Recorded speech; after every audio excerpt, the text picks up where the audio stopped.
Okay, all right, listen. This is a genuinely important breaking news story that I think is getting under-discussed. Though some have discussed it, shout out to Charlie for being a person who made a video on this. I didn't think this is something he would cover on his type of channel, and he did, and it's good. And I want to go possibly a little bit deeper, especially because we have new news. The deadline was set Friday, February 28th at 5 p.m. This was the red line set by Pete Hegseth, head of the Department of War, for the person in corporate America who is standing up against the Pentagon's right to use AI for whatever they want. Unfortunately for all of us, the one man standing up for positive AI usage by the military is this guy. This is our one hope. Dario Amodei, head of Anthropic. There is a actually major rivalry and story breaking out here between Anthropic, makers of Claude, Dario, and Pete Hegseth of the Pentagon Department of War. They have made a threat. Pete has made a threat to this company to make their company a pariah if it doesn't drop its AI guardrails. So here's the context, okay? This company, Anthropic, makes Claude. It's a competitor to ChatGPT and one of the major AI companies in America right now, worth about $300 billion. They have already signed a contract with the military. They're already being used by the Pentagon. And during the raid that captured Nicolas Maduro, Claude was used. In this situation room, they used Claude to help analyze satellite data, and I think this maybe. Maybe Pete just typed this in. I'm not 100% on how they used Claude. I just know that Claude was considered to be the military's best AI model for what they used in terms of the attack on Venezuela to kidnap Maduro. After that raid, some employees at Anthropic asked some questions. They were like, how was Claude used? How did you, it's our product. How was it used by the military in this situation? And that caused a power struggle because the military, Pete Hegseth, did not like these questions being asked. They're like, who the fuck are you to ask us any questions? We're the Pentagon. You just make the thing. We get to do whatever we want with it. You don't get to ask the questions. Again, the employees expressed concern over the Maduro raid, which is a huge problem for the department, which kicked off some bigger issues. Now, again, what you have to understand is that from the Pentagon side, and Pete Hegseth particularly, they are all in on AI. The future of American warfare is here, and it's spelled AI. As technologies advance, so do our adversaries. But here at the War Department, we are not sitting idly by. Under the leadership of President Trump, America will lead the charge on this technological transformation by revolutionizing the way we win. Again, they are all in on AI at the Pentagon, and it turns out their most useful model in the things they've done so far is Claude. And yet Claude is the one that's trying to put some tiny limits on what they can use it for. And so the showdown began. Pete Hegseth said, this is in Tuesday of this week, a few days ago. He said, you have until Friday, February 28th at 5 p.m. That's your red line. If by then you don't back down on your AI safeguards, there's going to be a problem. Now, I want you to realize, I think this is honestly really important. This is a real big debate, and I wouldn't fault you if you're like, I don't like either of these parties. I don't give a shit. I want you to understand what's at stake here. The two things that they are asking them to back down on, the safeguards are, number one, autonomous weapons. No AI-controlled kill decisions. That means Claude is saying you can't use our AI to have a drone kill someone without a human pressing the button. That's it. All Claude is saying is that there needs to be a human in the process so that if you ask them to do something totally horrible, they will refuse to press it. That's it. That's number one. No AI-controlled kill decisions. They must have a human in the loop. That's all they're asking. And then number two is domestic surveillance. No mass surveillance of American citizens. You can't bypass constitutional rights with the algorithm. End of list.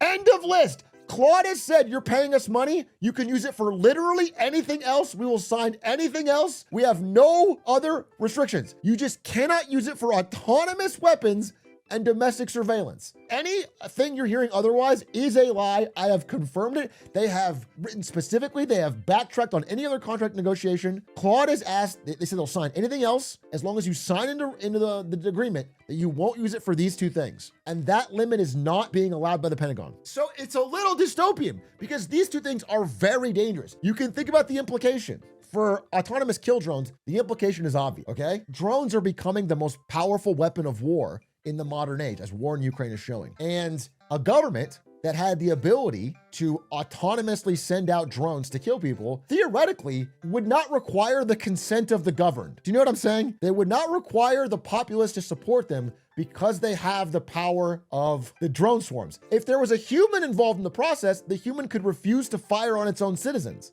But that breaks when you have autonomous controlled drones. Not to mention, there are also errors that could happen, right? So if a human presses the button, there's a human who bears the weight of that judgment. If an AI makes a mistake or kills someone inappropriately, there is no one to point the finger at. The second thing, this one might be less obvious because there already is some domestic surveillance. But the truth is, a lot of current domestic surveillance is limited by the fact that it takes a human to sift through it and understand it and use it. And I found this older interview from Dario Amodei where he talks about this specifically. I actually think this whole idea of constitutional rights and liberty along many different dimensions, can be undermined by AI if we don't update these protections appropriately. So, think about the Fourth Amendment. It is not illegal to, put cameras around everywhere in public space and, record every conversation. It's a public space. You don't have a right to privacy in a public space. But today, the government couldn't record that all and make sense of it.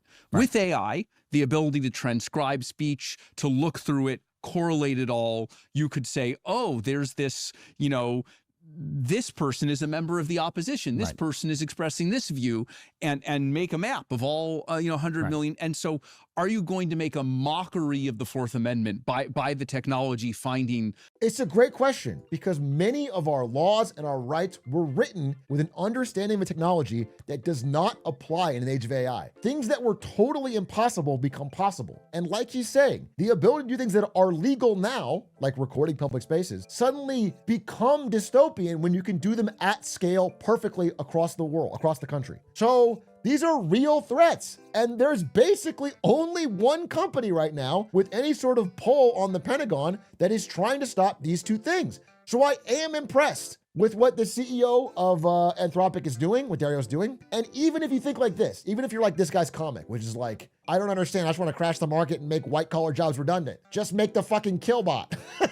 If you think I hate them both, I want you to understand that the pressure being applied to Anthropic is immense. The easiest and most effective route for them is to shut the fuck up, listen to the Pentagon, and take their money. Dario has been talking about this for a while. He's written this blog back in January about the risks of powerful AI to national security. But as we approach Friday, February 28th at 5:01 p.m., if he does not comply by 5:01 p.m., we're going to talk about what happened. If he didn't comply by this period, this is what was threatened. Pete Hegseth in the Pentagon said, first, we'll tear up your contract. So you will lose the $200 million you have with the government. Fine. They're a $300 billion company, they can afford it. Second, we will banish you from the supply chain and declare you a national security risk like Huawei, which means nobody can work with you at all.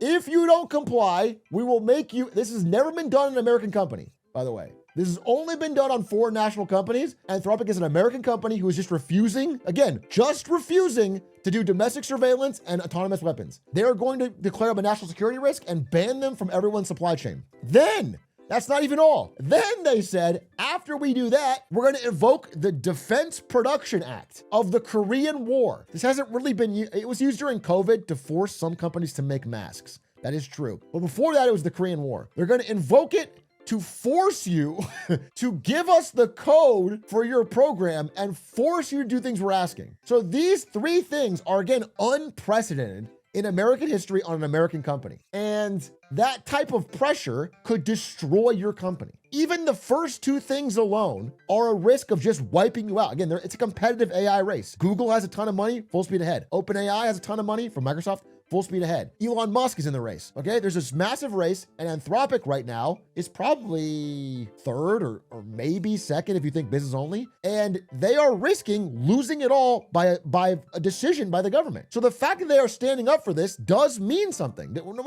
I have to give credit where credit is due. Standing up for this means something. Again, here are the options. Because currently, the Pentagon thinks that Claude is the leader, they're going to use them, or they want to use them. But everybody else wants this government contract. So OpenAI has said, yes, we'll do it.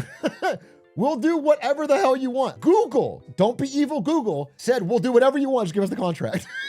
XAI, now you know Elon Musk, a paragon of principles. He will stand with Anthropic and say, no, we will not do domestic surveillance. Of course! Dude, he's been hand over fist. Dude, Elon Musk has been out there every day saying, yeah, whatever. We're not smug, sanctimonious, and hypocritical like Anthropic is. He's tweeted almost like 17 times calling Anthropic misanthropic and trying to say your AI hates whites and Asians, especially Chinese, heterosexuals, and men. He wants this contract so bad, probably because Grok needs fucking money. He wants this bad. He is desperate to get the woke AI of Anthropic out here so he can do the drones and the killbots and whatever. Understand that everybody has said yes. The only person that said no is Anthropic. It's like the last line of defense before there's killbot drones and mass surveillance. It's a big deal. This is happening this week. There's similar precedent to what's happening to what happened 10 years ago, if any of you remember this, when the FBI tried to force Apple to unlock a criminal's iPhone and give them full access, and Apple refused, citing the legal right to privacy or whatever. But at the time, the government didn't threaten the Defense Production Act. They didn't threaten blacklisting. They just asked them. They just demanded it. And there was a court case and Tim Cook won and they didn't have to do it. Now the pressure is so much more immense. And so when an hour ago, a few hours ago, today on Thursday, Anthropic rejected the final offer 1 day before their deadline. 1 day before this, they said, no, we thought about it. We talked about it. We're rejecting it. We can't do it. And he put out this letter and they basically said, look, we believe deeply in the Pentagon using AI. It's important to defend our country and other democracies. We have been used in the past. We're extensively deployed. We've stopped CCP sponsored cyber attacks. We have no objections to any military operation. We have 2 such use cases we don't want to be used for. That's it. This is open letter today. Mass surveillance and fully autonomous weapons. And at the end of it, he ended with one statement. He said, all this aside, we cannot in good conscience accede. I have to give respect for that. The pressure is crazy. Trump is president for at least 3 more years. There's no respite. They have just made an enemy of a powerful administration in the Pentagon by not giving in on a very, very important thing. These are very powerful and dangerous uses of AI technology. And all of their competitors are now chomping at the bit for the opportunity. Now, that being said, outside of Elon Musk, who of course is not going to change his mind, there is a lot of push internally from other employees at Google and OpenAI. This happened just today, and they already have 200 signatures from employees saying, we would like to put aside our differences and stand together to refuse these current demands for mass surveillance. And maybe, possibly, if enough employees sign, they can get movement on this. I think it is the right thing to do. If you are a viewer of mine, I know I have viewers that work at some of these firms because they've reached out to me. You should push for this. I think this is seriously and deeply important. These powers are far too dangerous and they're evolving far too quickly to put in the hand of people who clearly want them. It's just too dangerous. So I don't know what'll happen next because this is happening live. It's happening today. The Pentagon has yet to respond to this message. Tomorrow, they probably will respond on Friday. And likely they're going to be trying to crack down on Anthropic. This could end up destroying this company, realistically. And so we'll see what happens. We'll see what happens. I'm hopeful they back down. I'm hopeful we can get a slowdown on this. I do want to say the dangers are real. AI is currently being used in war game simulations where they game out how like a World War III might go. And every time it recommends nuclear strikes. And this is from OpenAI, Anthropic, and Google. 95% of the time it recommends nuclear strikes. Now understand that if this were ever to be given autonomous control, it could be the end of the world quicker than a human could react. In the real life, we have been close to nuclear war many times, the Cuban Missile Crisis, and it's been stopped by the actions of humans. If an AI determines that the smart move is to do something, the dangers could be catastrophic. So this is a real thing that I think people should understand and make a priority when thinking about who they vote for, what the pressure they put on their elected representatives, and just what they put out into the world. This is something we should be angry about. And I think if the Pope can ask pastors to stop using AI to write sermons, then we can stop our military from using it for nukes. Now, that being said, if all of this has you a little bit scared, don't worry, because Jensen Huang, who has no vested interest in keeping all this good and going and keeping the stock line up, said any Pentagon Anthropic rift is not the end of the world. No worries. If you don't worry, Jensen Huang has said there's no worries. It's not a big deal. Come on. AI thumbs up, we're good. So all I know is that by the time you're watching this, especially if it's on clips, it's probably Friday at 5. The Pentagon has done something, and we're in a new era of government intervention in the economy, in AI in the military, and an uncertain future. And I'll follow up on it, but I hope this helped you understand what's going on. Thanks for watching.